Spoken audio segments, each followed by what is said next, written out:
ચાલો વિદ્યાર્થી મિત્રો,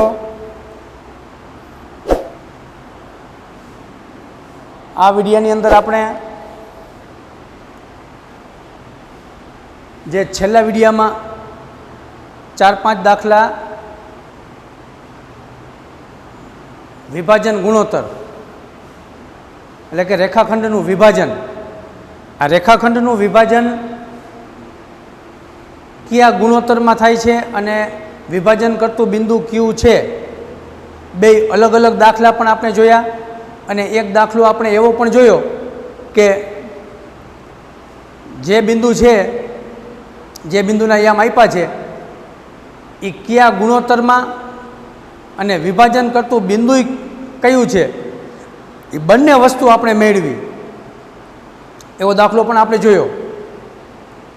છેલ્લો દાખલો કે વિભાજન કરતા બિંદુના યામ મેળવો અને વિભાજન ગુણોત્તર પણ મેળવો, બે માગેલું હોય તો આપણને એ રીતે આપણે દાખલો ગણવો પડે. અને શરૂઆતના ઉદાહરણ છે એ આપણે ખાલી વિભાજન કરતું બિંદુ મેળવવું, ત્યાર પછીનું ઉદાહરણ વિભાજન ગુણોત્તર મેળવવો, અને ત્યાર પછી બંને એટલે કે વિભાજન ગુણોત્તર કયા ગુણોત્તરમાં વિભાજન કરે છે અને વિભાજન કરતું બિંદુ કયું છે, એ બંને એક જ દાખલાની અંદર કેવી રીતે શોધવા એ આપણે જોયું. એના માટે આપણને એક્સ અક્ષ ઉપર બિંદુ છે કે વાય અક્ષ ઉપર એ આપેલું હોય, એ પહેલાં આપણને જોવાનું કે જો એક્સ અક્ષ ઉપર હોય તો કોઈ પણ બિંદુનો વાય યામ 0 હોય, એટલે કે એક્સ અક્ષ પરનો કોઈ પણ બિંદુનો વાય યામ 0 હોય, અને વાય અક્ષ પર આવેલ કોઈ પણ બિંદુનો એક્સ યામ 0 હોય. અને વાય અક્ષની વાત આવે તો આગળ 0 હોય, એટલે કે 0 અને બી.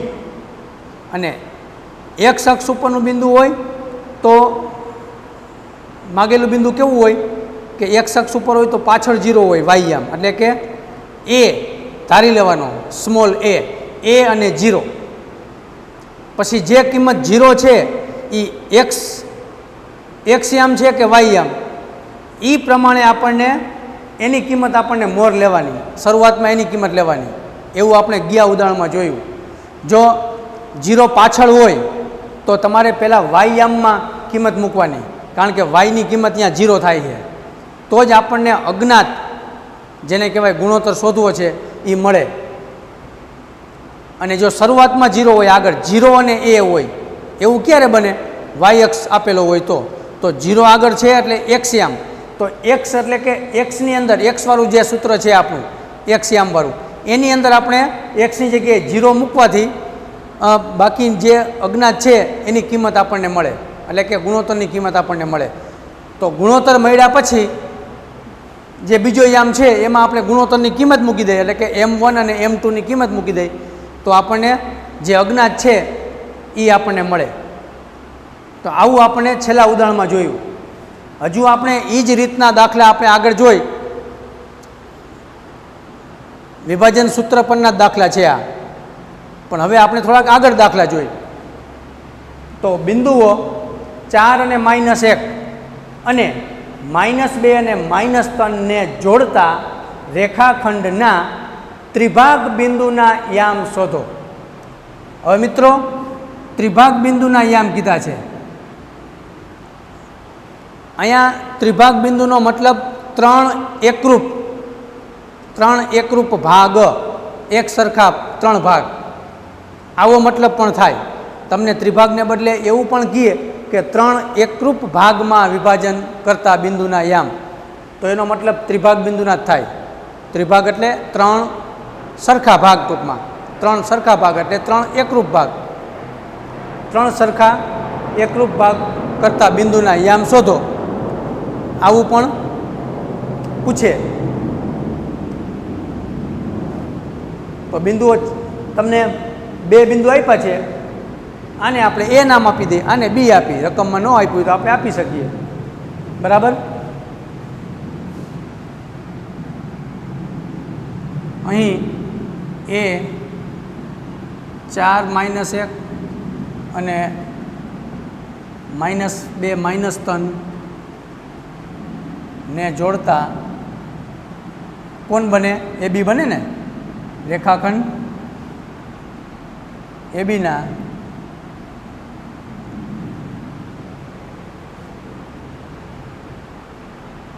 એ અને બીને જોડતા રેખાખંડ એબીના ત્રિભાગ બિંદુઓ પી અને ક્યુ છે. પી અને ક્યુ છે. કોઈપણ રેખાખંડના 3 ભાગ કરવા માટે 2 બિંદુ જોઈ. ભાગ 3 કરવા છે પણ બિંદુ 2 જ જોઈ. તો એના માટે આપણે નીચે એક ગ્રાફ પણ દોરી લેવાનો, એકદમ આપણે સમજવા માટે. આ એના યામ શું છે? 4 ને -1. આ 4 ને -1. પછી બીના યામ -2 ને -3. -2 ને -3. હવે આ રેખાખંડ એબી છે. એ અને બીને જોડતો રેખાખંડ એબી બને. તો આ એબીના 3 સરખા ભાગ, આ રેખાખંડના 3 સરખા ભાગ કરતા બિંદુના યામ શોધવા છે. તો 3 સરખા ત્રિભાગ બિંદુઓ પી ને ક્યુ આપ્યા છે. એબીના ત્રિભાગ બિંદુઓ પી ને ક્યુ છે. તો આપણે 3 સરખા ભાગ કરવા હોય તો આપણે અનુમાન કરી લઈએ. આ 1 અને 1 અહીંયા મૂકી,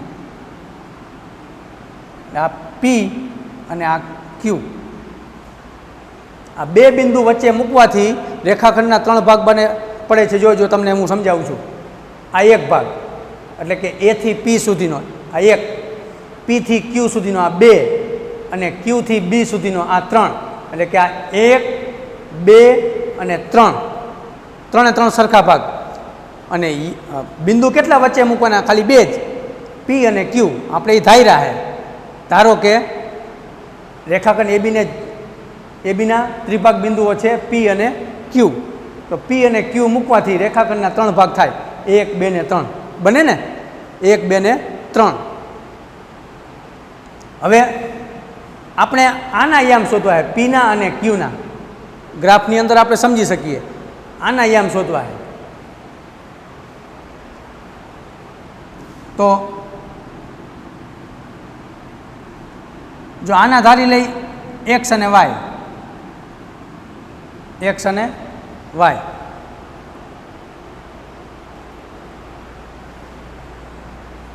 બિંદુ પીના યામ એક્સ ને વાય. તો ક્યુના કાંઈક અલગ ધારવા પડે.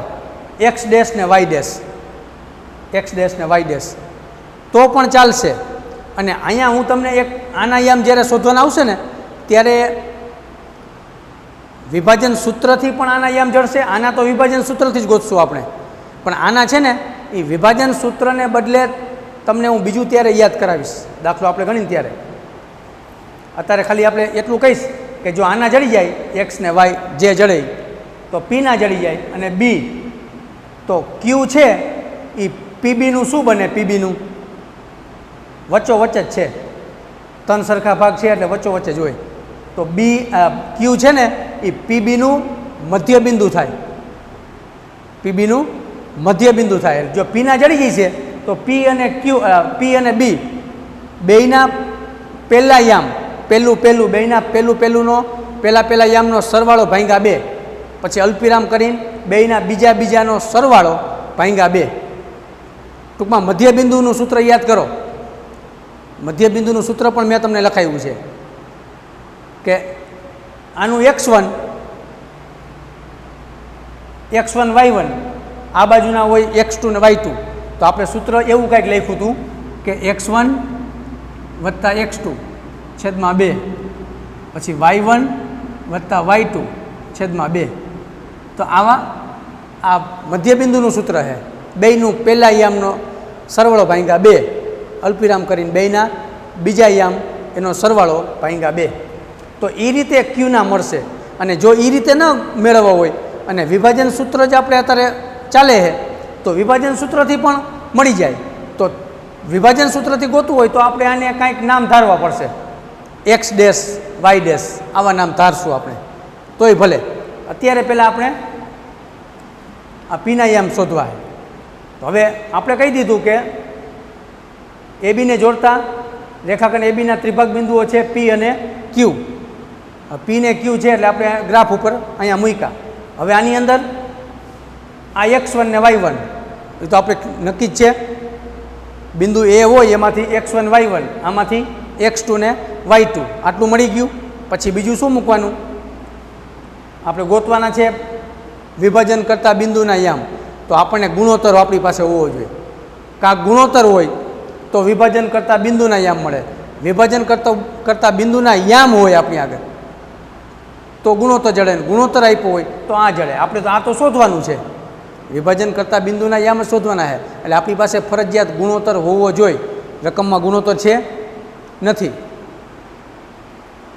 અગાઉ આ દાખલો એવો છે કે આપણે થોડોક તર્કશક્તિનો ઉપયોગ કરવો પડે. તર્કશક્તિથી આપણે વિભાજન ગુણોત્તર આની અંદર છે જ, થોડુંક આપણે વિચારવું પડશે. વિભાજન ગુણોત્તર આની અંદર એટલે છે કે આપણે બિંદુ પીની વાત કરી છે ને, તો બિંદુ પી છે એ રેખાખંડ એબીનું કયા ગુણોત્તરમાં વિભાજન કરે? બિંદુ પી. તો કે બિંદુ પી છે ને એ આ બાજુ કેટલા છે? 1 ભાગ. અને પીની આ બાજુ કેટલા ભાગ થયા? 1 અને 2. આ બાજુ 1 ભાગ, આ બાજુ 2 ભાગ, 1 અને 2. એટલે 1:2 ગુણોત્તરમાં વિભાજન કરે છે. ગ્રાફ ઉપરથી આપણને સમજવાનું છે, તર્કનો ઉપયોગ કરવાનો છે. 1 આ બાજુ અને આ બાજુ 2 ખાના, 2 ભાગ થયા ને, 1 ને 2. એટલે બિંદુ પી રેખાખંડ એબીનું 1:2 ગુણોત્તરમાં વિભાજન કરે છે. તો આપણે અહીંયા કહેવાનું, અહીં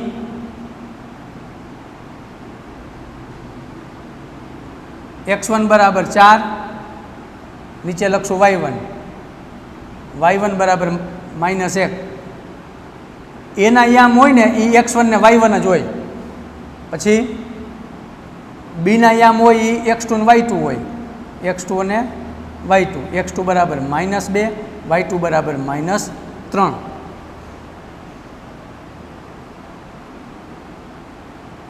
અહીં x1 y1 ને x2 y2.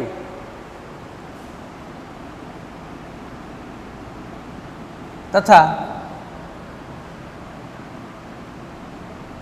P એ રેખાખંડ એબીનું 1:2 ગુણોત્તરમાં વિભાજન કરે છે. 1:2 ગુણોત્તરમાં વિભાજન કરે છે. માટે હજી અહીંયા કહી દેવાય M1 બરાબર 1 તથા M2 બરાબર 2. M1 1 અને M2 2. 1:2 ગુણોત્તર છે એટલે M1 1 અને M2 2. આપણને આપ્યા નથી રકમમાં ક્યાંય, ખાલી ત્રિભાગ બિંદુના યામ શોધવાના છે. પણ ગ્રાફ ઉપરથી આપણને ગુણોત્તર શોધવાનો છે, આટલું યાદ રાખજો. તો આજે આ વસ્તુ તો આપી હતી, x1 y1 x2 y2 એ તો રકમમાં આપ્યા છે, એ લખ્યા. પછી પી બિંદુ છે એ રેખાખંડ એબીનું 1:2, આ બાજુ 2 અને આ બાજુ 1. પીની આ બાજુ 1 અને પીની આ બાજુ 2. એટલે 1:2 ગુણોત્તરમાં વિભાજન કરે છે. 1:2 ગુણોત્તર મળ્યો એટલે અહીંયા લખી નાખો M1 1 ને M2 2. હવે આપણે લખશું, આપણે પીના શોધવાય ને, તો પીના x ને y થઈ રહ્યા એટલે x બરાબર ને y બરાબર સૂત્ર x બરાબર mx2 અલા m1 x2 વત્તા m2 x1 છેદમાં m1 વત્તા m2 આવું સૂત્ર મૂકશું.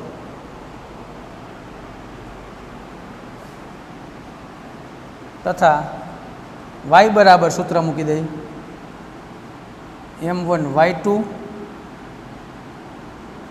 વત્તા m2 y1 છેદમાં m1 વત્તા m2. ચાલો આની કિંમત મૂકશું. m1 એટલે 1 અને m2 એટલે 2. તો 1 કૌંસમાં x2 એટલે -2 વત્તા m2 એટલે 2 અને x1 એટલે 4 છેદમાં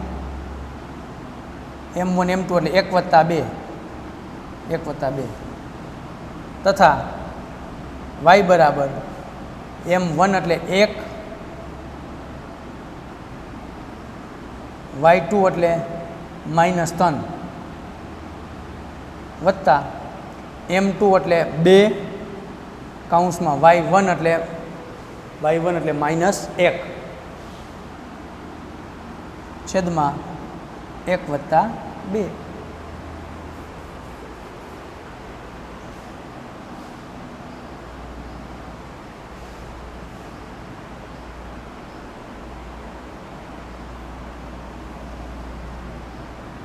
હવે અહીંયા આવશું એનું સાદુરૂપ આપો પહેલાંનું x વાળું -2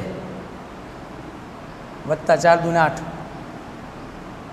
છેદમાં 2 ને 1 3 તથા આ બાજુ -3 પ્લસ માઇનસ ગુણાકારમાં માઇનસ પ્લસ માઇનસ માઇનસ 2 × 2 -2 છેદમાં 2 ને 1 3 બરાબર -2 + 8 અસમાન નિશાની એ બાદબાકી નિશાની મોટા પદની અસમાન નિશાની હે. અહીંયા ઓછે વત્તે એવો શબ્દ બોલવાનો નહીં. ઘણા વિદ્યાર્થી મિત્રો ઓછે વત્તે ઓછા બોલે છે, પણ વાસ્તવમાં ઓછે વત્તે ઓછા કરીને પછી જવાબ સાચો બોલે છે. 8માંથી 2 જાય તો 6, પણ એટલે ઓછા 6 નથી આવતા. ગુણાકારમાં ઓછે વત્તે ઓછા એ આપણે બોલી છીએ, પણ અહીંયા તો ક્યાં ગુણાકારનો સંબંધ છે?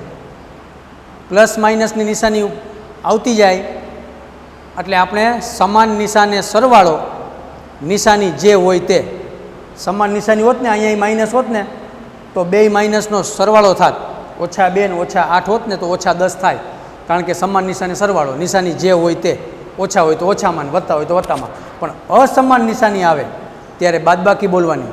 અસમાન નિશાની એ બાદબાકી કરવાની, બરાબર. નિશાની મોટા પદની અને મોટામાંથી નાનું બાદ. અસમાન નિશાની એ બાદબાકી, મોટામાંથી નાનું બાદ મોટાની નિશાની. મોટા 8 છે, વત્તાની નિશાની એટલે વત્તામાં આવશે. 8માંથી 2 જાય તો 6.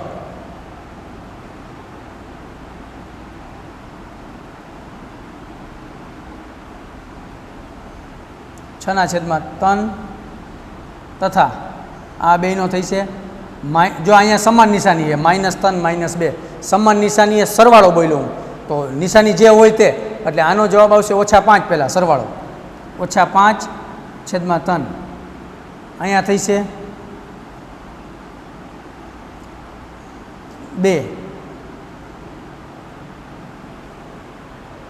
2 અને -5 છેદમાં 3 આવા આવ્યા આમ.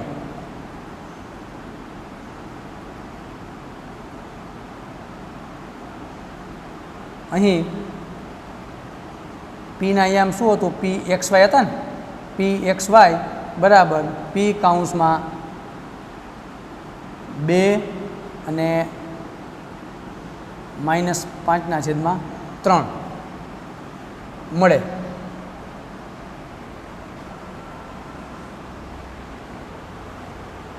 આપણને એક યામ મળ્યા.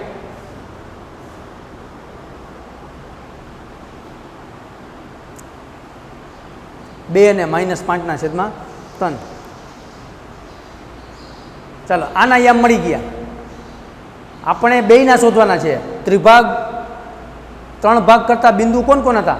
રેખાખંડ ABના ત્રિભાગ બિંદુઓ આ બે છે, P અને Q. એ ત્રિભાગ બિંદુઓ છે, એના યામ શોધવાના. તો Pના યામ શોધ્યા આપણે. હવે મેં તમને કીધું કે Qના યામ આપણે બે રીતે શોધી શકશું. જો આ ગુણોત્તર વિભાજન સૂત્રની વાત હાલે છે તો વિભાજન સૂત્રની રીતે પણ થઈ શકે છે, એ કાંઈ પ્રશ્ન નથી. વિભાજન સૂત્રમાં તમે હવે આને તમારે નામ દેવા પડે, તો આને XY આપ્યા ને તો આને X ડેશ Y ડેશ, આની માથે આમ ડેશ આવે, બેની માથે ડેશ કરવાના, X ડેશ Y ડેશ, તોય થઈ છે. પણ એનાથી હેલું મધ્યબિંદુનું સૂત્ર અનુકૂળ આવે. શેનું? મધ્ય બિંદુ. એટલે ત્રિભાગ બિંદુના યામ આવે ને એટલે વિચારવાનું કે એક આગલું જે હોય ને એને તમારે વિભાજન સૂત્ર લગાડી દેવાનું અને ગુણોત્તર રાખવાનો 1/2. એટલે વિભાજન સૂત્ર તમે મૂકશો એટલે તમને પહેલાં એક બિંદુના યામ મળી જશે. પછી બીજાના યામ જે આપણે વાત કરી છે આ બિંદુ ક્યુ, પણ ક્યુ છે એ વાસ્તવિક રીતે તમે જુઓ ને તો ક્યુ છે એ પીબીનું મધ્ય બિંદુ બને. મધ્ય બિંદુ બને તો મધ્ય બિંદુ માટે બેયના યામ આપણે મળી ગયા.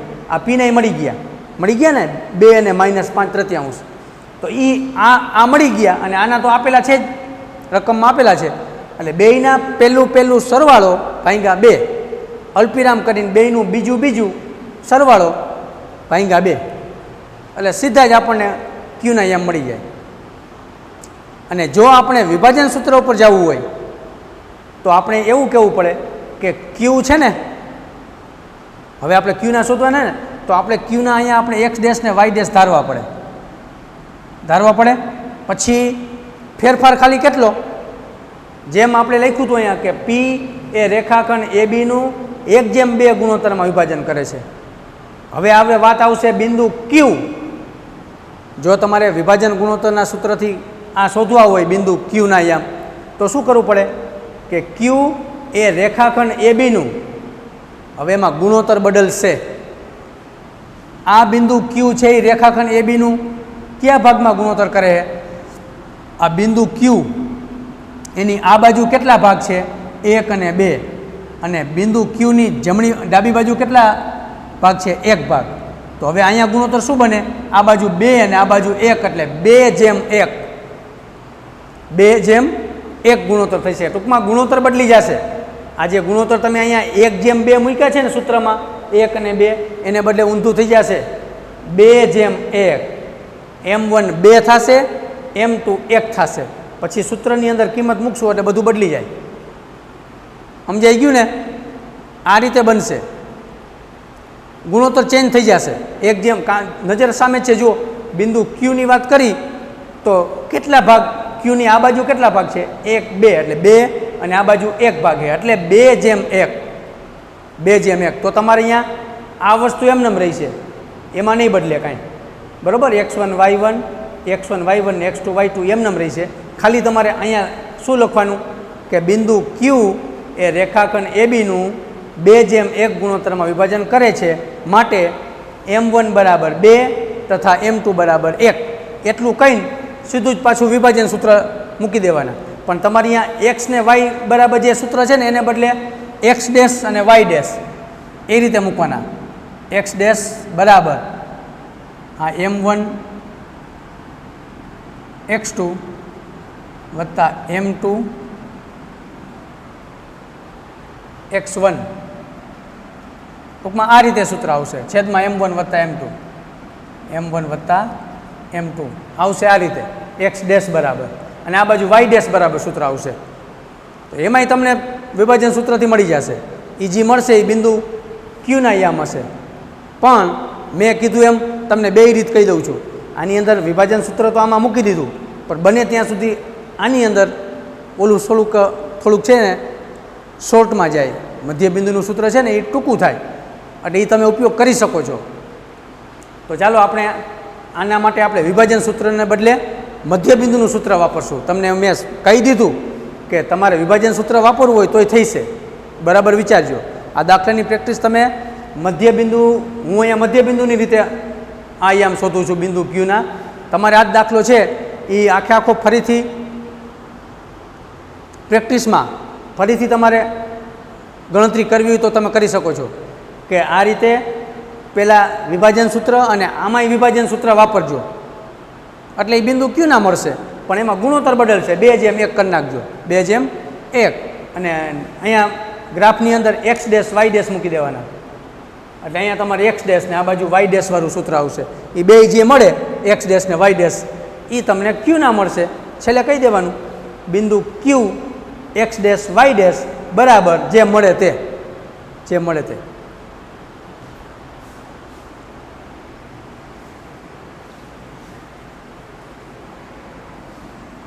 ચાલો, આ મધ્ય બિંદુના જ આ સૂત્ર છે આવડું, આના ઉપરથી બનશે. એટલે હવે હું તમને કહી દઉં અહીંયા હવે શું લખવાનું. હવે બિંદુ ક્યુ એ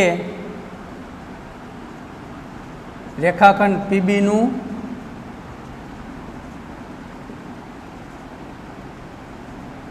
મધ્ય બિંદુ છે. માટે ક્યુના યામ ડાયરેક્ટ લખી નાખાય સીધું આમાં એક્સ ડેશ વાય ડેશ કાંઈ ન કરવું પડે. ક્યુના યામ બરાબર સૂત્ર આવડું આ છે. આ સૂત્ર વાપરવું હોય તો આપણે વાપરી શકીએ, પણ અહીંયા જો પીબીના છે એટલે પી ને બીના, તો સીધું મૂકવું તો સીધું ને નહીં તો સૂત્ર મૂકી દઈ. x1 + x2 છેદમાં 2 અલ્પવિરામ કરીને y1 + y2 છેદમાં 2 બરાબર હે બરાબર. હવે x1 ને x2 શેમાંથી લેવાના? પીબીની વાત છે, પી ને બીની વાત છે. તો પીના અહીંયા મળ્યા, જો આ મળ્યા, આને x1 ને y1 કહેવાય, આને કહેવાય. યાદ રાખજો, એમાં ન ભૂલતા. વળી x1 y1 ઓમાંથી લઈ લેતા નહીં. પીબીની વાત છે, પીબીનું મધ્ય બિંદુ છે. તો પી અને બીના યામ આવે. તો પીના યામ જે હોય એ x1 y1 હોય, અને બીના યામ જે એ x2 ને y2 હોય, x2 અને y2 હોય. તો આમાંથી પહેલું અને આનું પહેલું બેયનો સરવાળો કરવાનો. જો આ 2 વત્તા કરીને કાઉન્સમાં x2 એટલે x1 વત્તા x2, હા, બેયના પહેલું એટલે x1 વત્તા કરીને કાઉન્સમાં -2 આમ છેદમાં 2. માટે આપણે મોટો કાઉન્સ કરી નાખશું. અલ્પવિરામ y1 એટલે બેયનું પહેલું કહ્યું ને. હા, હવે આ બેયનું બીજું -5/3 વત્તા કરીને કાઉન્સમાં -3 કાઉન્સ પૂરો છેદમાં 2 બરાબર. હવે 2 વત્તે ઓછે ઓછા 2 - 2/2 અલ્પવિરામ. અહીંયા -5/3 વત્તે ઓછે ઓછા 3 છેદમાં 2 બરાબર. આનું થઈ જશે 0 અલ્પવિરામ કરીને. હવે આનું સાદુરૂપ આપવું પડે. 3 લસા લ્યો તો જેની હેઠે હોય એને ન ગુણે, આને ગુણશે. એટલે 3 તેરી 9, પણ કેવા? -5 અને માઇનસ, આ તો છે જ નિયમના માઇનસ. હવે 3 આને ગુણે 3 તેરીને 9, એનાય છેદમાં આ 3 છે લસા લીધો એ, અને એના છેદમાં 2 આમ છે. તો 0 અને -5 ને -9 -14, -14ના છેદમાં, હવે આ બગડો છે ને એ આ 3 ને ગુણાશે. શેને ગુણાશે? 3 ને ગુણશે એટલે 3 દુને 6. 0 અને -14ના છેદમાં 6 બરાબર. અતિ સંક્ષિપ્ત રૂપ દેવું હોય તો આપણે દઈ દઈએ.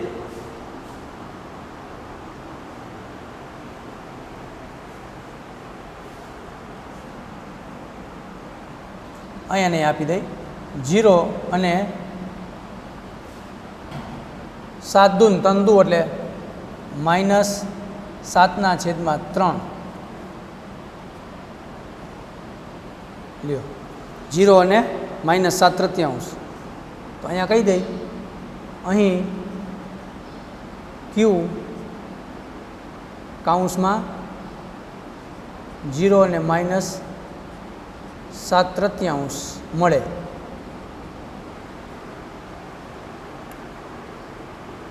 આ રીતે 0 અને -7ના છેદમાં 3. તો આ કોઈ પણ રેખાખંડના ત્રિભાગ બિંદુના યામ તમને કહીએ તો આ રીતે ગ્રાફ દોરશો એટલે ખ્યાલ આવી જશે. આ રેખાખંડ AB, એના 3 ભાગ છે, 1, 2 ને 3 ભાગ. એના ઉપરથી આપણે પહેલાં x1 y1 ની આ બાજુ 1 અને આ બાજુ 2 એટલે ગુણોત્તર બન્યો 1/2. પી છે એ એબીનું 1/2 ગુણોત્તરમાં વિભાજન કરે. પછી m1 ને m2ની કિંમત મૂકી દીધી સૂત્રમાં. આના આપણે x ને y એમ ધારી લીધા હતા એટલે x બરાબર સૂત્ર, y બરાબર સૂત્ર. સૂત્રની અંદર બધી કિંમત આમાંથી મૂકી, ગુણોત્તરને આ બધું આપેલું છે એટલે એ પણ આપણને x ને y મળ્યા 2 ને -5/3. આ બિંદુ પીના મળ્યા. હવે ક્યુની વાત આવી એટલે ક્યુ છે એ પીબીનું મધ્ય બિંદુ છે. પીબીનું મધ્ય બિંદુ છે, આપણે લખ્યું ક્યુ જે પીબીનું મધ્ય બિંદુ છે એટલે ક્યુના યામ બરાબર સૂત્ર છે કાયદેસર x1 + x2 2 અને y1 + y2 2. એટલે કે બેયનું પહેલું સરવાળો ભાગ્યા 2. બેયનું પહેલું આપણે સરવાળો કર્યો. આ પીનું પહેલું અને બીનું પહેલું બેયનો સરવાળો છેદમાં 2. પછી અલ્પવિરામ કરીને બીજું અને બીજું બેયનો સરવાળો છેદમાં 2. કિંમત મૂકી, સાદું રૂપ આપ્યું +- -2 -2/2. આમાં -5/3 +-3/2. આનો 0 થયો. અહીંયા 3 લસા લ્યો એટલે આને ગુણે, જેની હેઠે હોય ને ન ગુણે. -5 -3 તેરી 9 અને છેદમાં 3 પહેલાં મૂકવાના 3 અને એનાય છેદમાં 2 છે એટલે -5 ને -9 -14 બને. -14 કાયદેસર -14ના છેદમાં 3 થાય -14 છેદમાં 3 અને એનાય છેદમાં 2 હતા. પણ આ આખો અપૂર્ણાંક છે. આખો અપૂર્ણાંક છે. આમ જોતા અંશમાં રકમ છે અને છેદમાં ખાલી 2 જ છે. બરાબર. તો ઉલટાવીને છેદને ગુણશે. બગડો છે એ કેને ગુણશે? છેદને ગુણશે. છેદનો છેદ અંશ નહીં, એનાથી વિરુદ્ધ. એટલે બગડો છે એ તગડાની બાજુમાં ગુણશે એટલે -14 અને તંદુને 6. -14ના છેદમાં 6 એનું અતિ સંક્ષિપ્ત -7ના છેદમાં 3. 0 તો છે જ, તો 0 અને -7ના છેદમાં 3 આ ક્યુના યામ આપણને મળે.